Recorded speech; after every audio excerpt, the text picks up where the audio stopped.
बहुत तीव्र और उच्च कोटि का था। क्या ऐसा कोई साधक वैराग्य नहीं धारण कर सकता? इस कोटि का वैराग्य क्या साधु के अंदर, साधक के अंदर नहीं आ सकता? निश्चित आ सकता है, पर ये सकामी साधक के अंदर नहीं, विषयी साधक के अंदर नहीं। जो निष्काम भाव से दृढ़ निश्चयी है कि केवल शरीर पोषण के लिए वस्त्र और भोग आदि, जो प्रारब्धवशात कोई चाह नहीं, उसके हृदय में तीव्र वैराग्य जागृत होता है।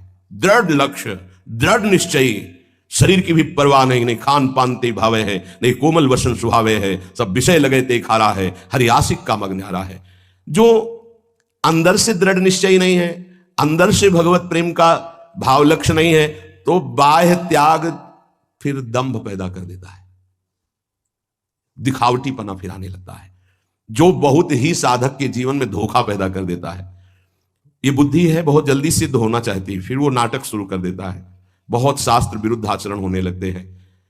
इसलिए निष्काम भगवत प्राप्ति का दृढ़ लक्ष्य, निरंतर भगवत चिंतन, खान पान आदि से राग रहित, तो श्री सुखदेव जी जैसा वैराग्य आ ही जाएगा। पूज्यपाद बाबा कहते ऐसा नहीं कि उनको जो वैराग्य था वो किसी को प्राप्त ही नहीं हो सकता। लाखों हो गए हैं, देखा थोड़ी सबने, लाखों हो गए, लाखों हैं, लाखों होते रहेंगे।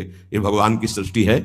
जैसे जड़ भरत जी की स्थिति आई, उनसे ऊंची ऊंची स्थिति के ज्ञानी महापुरुष देखे गए, उनसे ऊंची स्थिति के ज्ञानी महापुरुष देखे गए, पर चर्चा उनकी गाई गई है। भगवान ऋषभदेव जी के पुत्र है, लेकिन ऐसे लाखों जड़ भरत हो चुके, लाखों होंगे। ये भगवान की सृष्टि है। ऐसे ऐसे महापुरुष ब्रह्मबोध संपन्न देखे गए, जिन बिल्कुल निरपेक्षता की मूर्ति, निरपेक्षता की मूर्ति। हाँ, जिस दिन से सन्यास हुआ कभी वस्त्र ही नहीं धारण किया, दिगंबर, गंगा जी का किनारा वही, ऐसा सरल स्वभाव कि मतलब देखने से ऐसा लगता था देखता ही रहे कोई।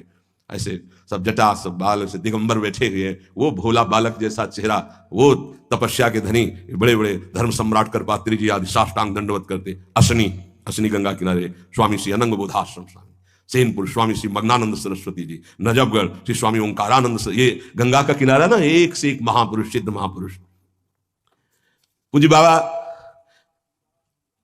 ये भगवान की प्राप्ति भगवान की इच्छा पर निर्भर है या पुरुषार्थ पर निर्भर है? भगवत प्राप्ति भगवत इच्छा पर निर्भर है कि वो जिसको चाहेंगे मिल जाएंगे, या अपना भी कोई पुरुषार्थ है? भगवान की आज्ञा का पालन करते हुए जो पुरुषार्थ करता है उसी को भगवत प्राप्ति होती है। ये कायरता नहीं कि बैठे भगवान की इच्छा होगी तो भगवान मिल जाएंगे, ऐसे कभी नहीं होगा। देखो जो वर्णन कर रहे हैं महापुरुष है, भगवान की आज्ञा का पालन करते हुए भगवत प्राप्ति के लिए बहुत प्रयासशील, जितनी हम में सामर्थ्य है, निश्चित उसको ही भगवत प्राप्ति होती है। जिसका जितना तीव्र पुरुषार्थ होगा उसका उतना ही भगवत कृपा उसके ऊपर उतरेगी। पुरुषार्थ अत्यंत आवश्यक।